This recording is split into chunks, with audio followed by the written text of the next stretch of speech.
Good morning, everyone. Lots going on as usual. Today's Tuesday, September 16th, 2025. And Antifa domestic terrorism. Yes, Donald Trump wants to declare Antifa as domestic terrorists, whereas Tim Uppal doesn't want to talk about it so much. So it's very interesting. I find that interesting in the wake of Charlie Kirk. I'm not surprised by all of this, by the way. It doesn't seem like our leaders are in touch with what's going on in the world. And, well, I guess I'm just not surprised by all of this, where some people are shocked and they're saying, oh my gosh, I can't believe these things are happening.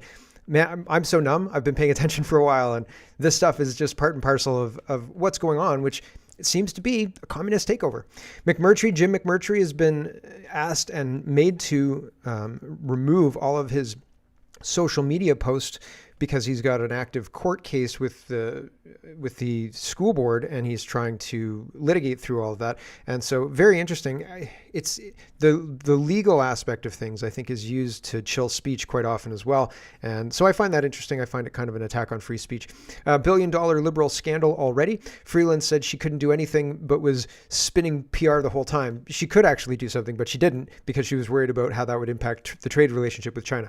So we'll talk about that. House of Commons is back, and that's it's not good news. I honestly don't think, as long as the House of Commons isn't in session, they can't pass censorship laws. But now that the House of Commons is back, they can say, oh, look at what happened to Charlie Kirk. Let's pass censorship laws so we can censor people because of Charlie Kirk. And people would just go along with it. Like, a lot of the time, I feel they're going to say, for your safety, they're going to say, oh, this thing happened, and so because this thing happened, we have to do this in order to increase our ability to keep you safe. And the reality is nobody can keep you safe. And if they wanted to keep us safe, probably opening our borders super wide and letting anybody and everybody come in, especially all the criminals who they've let come in, would be a very bad way to go about keeping us safe. So they say they're keeping us safe, but they're just keeping their jackboot on our throat, and that's not great. One card ID, digital ID, not digital. It's just one card ID. They're combining the health card, the driver's license, and a citizenship marker. There's going to be a citizenship marker on the Alberta digital, not a digital yet, ID. But once they combine all these things into one card, do you think that they're going to digitize it? Yes, I think they're going to digitize it. They're going to combine it all into one card. Fine, whatever, convenience, all that stuff. Danielle Smith makes a case. And then once it's all one card, they're going to say, listen, now in order to get another card, you just log into this portal and you order a new card. But also, the portal is your platform to digital ID. And right there, you can apply for this and you can apply for that. And you can use your ID in whichever way you want right in the portal. And it'll become like a de facto digital ID. I hope I'm wrong about that, but that's my prediction. The Dalhousie strike is over. And so the food professor's talking about that. Max was talking about that a couple of days ago. And they're talking about how the students are missing out on there's a reading week in the fall now, I guess. And so they've lost their fall reading week because of so much time lost. But I guess things are done now, so things are back. And we've got a huge grab bag of governance to start the show. I was going to start with Charlie Kirk. I've got some things to correct. I misunderstood what Noel was saying with regards to where he was carrying the gun. And he was indeed carrying something, and it could have been a gun. Sure, maybe it's a gun, maybe it's not. I don't know. But could have been a gun, absolutely. And the time where he was using a stiff leg walk was when there was a car driving by. And I thought the backpack was up on his back when the car was driving by, personally, but or whatever, the thing that he dropped off the roof, I thought it was up on his back. But it's one of those things where I think there's so many crazy stories, and a lot of the crazy stories in today's show are actually in the Charlie Kirk section, but there's so much waste and so much just vile government things going on that we have to start there. So lots to get to. Let's get to it. First, Mario says, Carney says, crisis of our lifetime. Takes a summer break, gives $4.3 billion to Ukraine, because why not? We have the best deal in the world in the United States, right? Defends temporary foreign worker program, creates a new bureaucracy to manage existing bureaucracy, $13 billion of your money to build tiny homes for rent, recessionary levels of youth unemployment, no budget, deficits will be more than last year. This is madness. It's absolute madness. And so investment is spending. If you invest, right? If say you invest in Bitcoin or you invest in XRP or whatever it is, like whatever thing that you Ripple is what I was saying there, crypto coin, anything that you invest in, imagine your house, right? And so imagine that you have the money coming in that you've always had coming in, and you're in financial trouble. The credit cards are maxed out, all sorts of like financial trouble.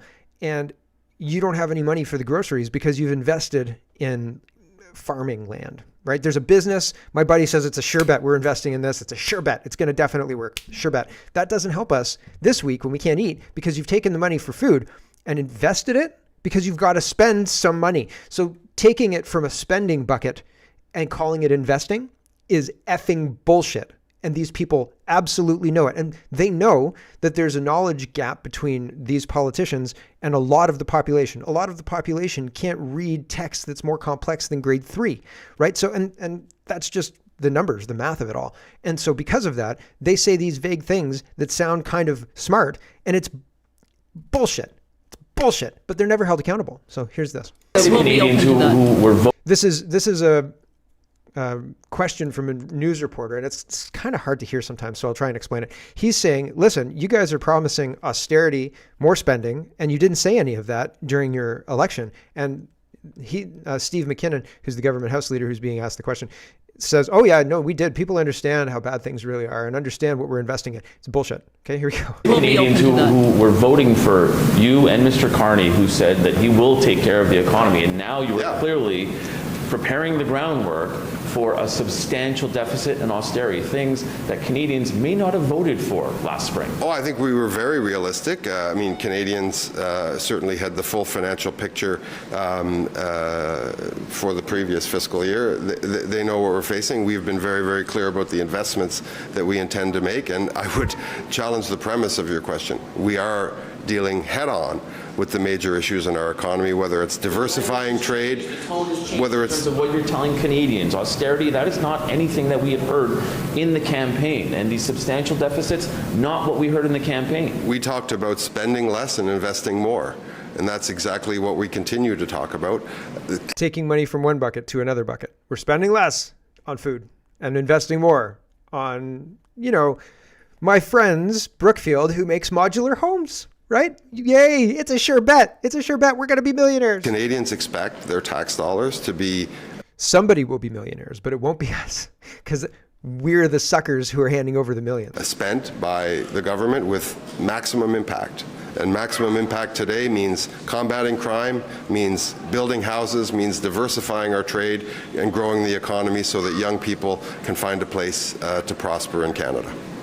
I don't believe a damn word these people say. Not one. Not one. Franco Tetrazzino is responding to CTV News. CTV News says, Mark Carney says federal public service cuts will happen through attrition. Attrition is just people retiring or the job's not necessary anymore or whatever. But that's not true either because they hire all these contractors.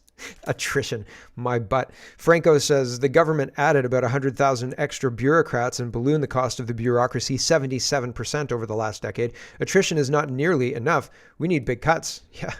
Juno News says a taxpayer advocacy group is demanding Carney immediately slash the federal public service, warning that relying on natural attrition won't halt Ottawa's rapidly expanding bureaucracy. Yeah, these two things are out of balance because the federal government is spending like drunken sailors, and they don't care if you call it investing. They don't care what you call it, but they're going to keep spending on consultants. They're going to keep expanding the bureaucracy because every other sector is shrinking. And so that's the only way to keep things afloat. I think they're doing that instead of injecting money directly into the economy in bailouts and things like that. They're just hiring people for lots and lots of money and just saying, I don't know, sit there and do nothing and we'll pay you lots of money. Just come to work and, don't even come to work. Come to work a couple of days a week, push some paper around and go home and we'll give you lots of money. Doesn't even matter if you speak English. Work for the Canadian government. Tokyo Rosie says, just wondering why the taxpayers have to build homes in Canada. What happened to the private sector? Mark Carney says, Build Canada Homes will get the housing supply up so your costs can come down. So Carney launches Build Canada Homes with billions for affordable housing. Yeah, we talked about this yesterday, and it's the amount of money is very high and the number of homes is very low. $3.25 million emergency homes. Okay. Weird. That's a weird thing to do. Ron is responding to all of this. He says $13 billion of taxpayer money thrown on the bonfire of Build Canada Homes. Let's be clear on why this is such a bad idea. It's not about building homes for anyone to buy. It's subsidized social housing and rentals. What are good things which are good things, but we currently have too many rentals. Yes, it's true. We have too many rentals competing in several Canadian cities. CMHC is actually telling us that.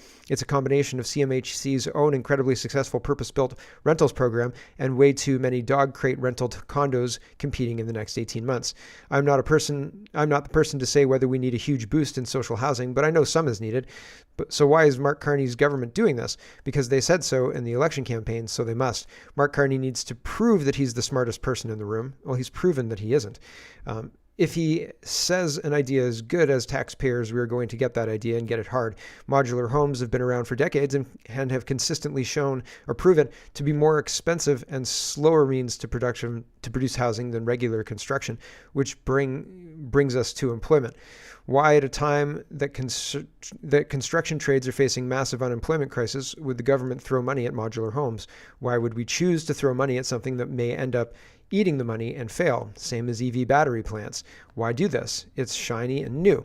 We know some things for sure. Some modular home companies expect to get rich. Specific developers who lavish praise on this plan hope to have their snouts deep in the government trough. Other sure thing, this will fail, and the 500,000 units per year promised will never happen. 500,000 is roughly double-ish. Like, I think that we do 228 to 270,000 homes built in Canada in a year. And so if we did 500,000 homes, even with redefining homes as long-term care beds in old folks' homes, right? Those are now defined as homes too. Even with doing that, we're still not going to get to 500,000 homes per year. That's just not going to happen. It's because we don't have the capacity for the finishers. We don't have the capacity for the trades. We don't have the capacity for the plumbers or electricians. We don't have the capacity for a whole lot of things. Okay. So that's why we're not going to get to that level, because you're going to hit a bottleneck at some point, right? Like, it's like if you're pouring, when Doug Ford poured out that Crown Royal, you're going to hit a bottleneck. The bottleneck was the size of the nozzle, the spout that it was coming out, right? You could only get a certain amount of liquid out of that at a time, and it was going to take the amount of time. That's a bottleneck, okay? And you can't throw more money into the hopper to get that bottleneck to open up, right? You've got a bottleneck, and throwing money to get more Crown Royal in that bottle is not going to make that Crown Royal flow out any faster. Period. It might flow it faster if you put a straw in there, actually. But other than that, there might be ways to speed it up artificially. But we've used them all. We've tried them all. And either they've worked, and that's that. But most of the time, what's happened is we've had a reduction in production, and things have reduced for years. And they're not solving this problem at all. They're standing there like an idiot, like Doug Ford standing there watching that Crown Royal bottle take a full 2 minutes to pour out. And there's nothing he could do about it. And it's the same damn thing with the housing. And they know it. Ryan Garrettson says in April of 24, Trudeau handed out $600 million to speed up prefab and modular home builds. How's that working out? Now Carney just announced $13 billion for it. They're the exact same government giving us the exact same solutions with the exact same result. Zero. Right. And I don't want to build houses for foreigners. I'm sorry. That's not what I want our tax dollars going for. I don't want our tax dollars going for anything to build houses in the first place. The private sector should be able to build houses because the math all works out from supply and demand. And there's people who can build houses at a profit, and they throw up a bunch of houses and they can make a profit. But no, the government screwed all that up. And now they're saying, oh, we're going to fix it with more bureaucracy. Come work for the government. Right? Like, no, thanks. You can sleep in your office. Concerned Canadian says, all I can say about this program is that the crony developers and builders are going to make lots of money, our money. City News is saying Build Canada Homes aims to build 4,000 housing units on federal land. 4,000 housing units. Wow, $13 billion. Oh, what a deal. What a deal. Can't wait to have these geniuses negotiate more on our behalf. Unbelievable. Corey says, bureaucracies don't build homes, citizens do. The government doesn't need to form more agencies. It needs to get out of the way. Want to see government-run housing? Check out an Indian reserve. That's the kind of thing that people would not cancel me for, but like people get upset for me for my rhetoric. Come on, right? Jeepers creepers. But yeah, an Indian reserve is an absolute nightmare. And like the chiefs take a lot of money off the top, and then the citizens who are supposed to, and it's all supposed to be communal or whatever, from my understanding. But the chiefs take a whole bunch of money, and the other citizens don't There's not the trickle down economics that you'd think, but there are some places that are very rich and they have casinos, right? They're very rich, no problems there. And so like that's super interesting to me, right? But it's not run well. There's a lot of imbalance, I don't know, inequity, and it seems like it's by design. It's by somebody's design, and those somebodies are at the top getting all that money. Michael Cooper says, the ethics commissioner just confirmed that the only people making sure Mark Carney's ethics screen is working are Mark Carney's top 2 advisors. No transparency, no checks, and no balances. We're supposed to simply trust Carney and his inner circle. What a sham. No accountability. We are not allowed accountability. We just got to trust Carney is not padding his Brookfield dollars or his Brookfield pockets. Modular homes, right? Don't look too closely at all that. Here's more scandals, and Chrystia Freeland's embroiled in this one. And we've just started. Yesterday was the first day of the House sitting, so that's great. Globe and Mail is reporting Liberal staffers strategized over $1 billion loan for Chinese ferries while Freeland dismissed the federal connection. So publicly, she was dismissing the federal connection. Privately, they were trying to scheme ways to minimize their involvement. Leslyn Lewis says, another Liberal scandal. Chrystia Freeland stood in Parliament dismissing any federal role in BC Ferry's $1 billion deal with a Chinese state-owned shipyard. But leaked emails show the truth. 1, Canada Infrastructure Bank, a federal crown corporation, quietly financed the purchase. 2, the Liberal staff scrambled behind the scenes to manage the optics instead of protecting Canadian jobs and security. 3, even Liberal ministers admitted they were dismayed, but still went along with it. Canadians are paying the price for a government that says one thing in public while doing the opposite in secret. Enough incompetence, enough cover-ups. Why do they vote for them then? Why do they vote for C5? Why did they allow the throne speech to pass on division? Why are they not looking for enough votes to collapse this government now? Do they think they'll lose? Gosh, maybe it's a failure of their rhetoric if they think they're going to lose, because nobody wants any of this. Carney said he was going to promise the sun and the moon to everybody in Canada, right? We're going to be all of this crap, and we're going to beat Trump at his own game, and people come to us to find out how to deal with Trump and blah, blah, blah, blah, blah, all this stuff. And he's delivered nothing, absolutely nothing, while claiming he's delivered everything. So how could you possibly lose? How could you take that and say, oh, well, yeah, they're still really well positioned? Why do you think they're well positioned? Because our elections are rigged. Liberals grilled. This is the National Post document. This is the National Post kind of talking about the same thing Leslyn Lewis just succinctly summed up. Conservatives wasted no time going on offense as question period returned Monday, grilling the Liberals over emails that contradict their messaging on BC Ferry's controversial deal with the Chinese state-owned shipyard. New uncovered documents show senior Liberals were only concerned about their political interests. They did nothing to cancel the contract and ensure our shipbuilders could participate, charged Conservative transport critic Dan Albus. Albus told the National Post that documents contradict comments Transport Minister Chrystia Freeland made in June, distancing the federal government from BC Ferry's awarding of a major shipbuilding contract to China. But internal communications, I scroll down a little bit, internal communications published on Monday show that while Freeland was publicly distancing her government from the BC shipbuilding scandal, senior Liberal aides were brainstorming ways to obscure its connection to a looming federal financial announcement. One email sent that afternoon flagged a pending Canadian Infrastructure Bank CIB announcement that it had loaned BC Ferries $1 billion for the purchase of the Chinese-made ships and related infrastructure. The main challenge here is that the Conservatives hate the Canada Infrastructure Bank. That's the main challenge. They hate the bank. And I think they will run with us. The project is not viable without our loan, read the email, which was circulated to senior staffers both in the Prime Minister's office and Freeland's office. The email also relayed concerns about the signal canceling the loan would send to China just as we try to reestablish economic ties and remove the tariffs. The correspondence was obtained as part of a package of documents the Liberals handed over to a House of Commons committee investigating the CIB's financing of the Chinese vessels. Freeland asked BC counterpart Mike Farnworth in a June 16th letter to verify and confirm with utmost certainty that no federal funding would be diverted toward the acquisition of the Chinese vessels. Albus told the National Post that Freeland needs to come clean to Canadians about what she knew and when. Freeland's tone was very stern and certain that not one federal dollar should go towards the capital purchase of these ships, but that doesn't totally line up with what we now know some of these senior Liberals were doing behind the scenes, said Albus. I think we need to have some accountability from this government. If only, right? Maybe for this Christmas, Santa Claus will show up with accountability under the tree, but I doubt it. It's quite a big present, and I don't know that he could get down the chimney with it. Right? All that accountability, oh my gosh, huge present. Dan says he's responding to himself, and he says conservatives are calling for an investigation into foreign corporations cashing in on Canadians' blood. And he says it's been over a month since conservatives demanded an investigation into foreign corporations making money off Canadian blood donations. The Liberal chair of the Health Committee ignored our request. She hasn't even called a committee meeting this week despite the return of Parliament. So they're ignoring and minimizing and saying, yeah, nothing to see here. Nothing. You guys don't even need to see that. Man, we're already at 20 minutes. I've got to say goodbye to the stream soon.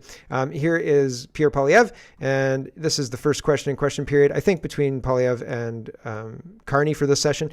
And it's a good one. Carney's just got done saying he's fulfilled all his election promises and everything's good and everybody loves Canada and we all love Canada and yeehaw and all the rest. And Poilievre asks this question. Here we go. The opposition. In the spirit of nonpartisanship, we are simply going to hold this Prime Minister to his own promises. He promised that he would spend less. He's already spending 8% more. He promised the budget would be in October. Now he says it will be in November, more than halfway through the fiscal year. He promised that his government would have a smaller deficit than Justin Trudeau. Instead, now we hear that it might even be double. So a trivia question. Can the Prime Minister tell us, has there ever been a Prime Minister who has successfully doubled the deficit without even introducing a budget? Oh.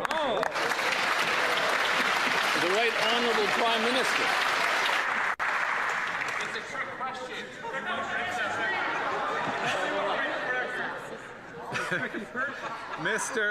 Mr. Speaker, this government is undertaking the biggest investment in protecting Canadians in the Canadian military.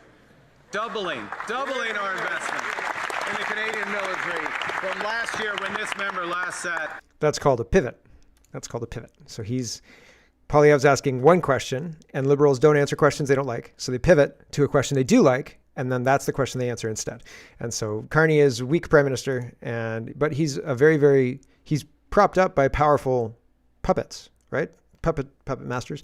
But he himself is weak because it's an empty suit. He's the puppet. And so, I don't know, this pivot is, he doesn't think as quickly on his feet as other prime ministers in the past. And even indeed, Pierre Poilievre.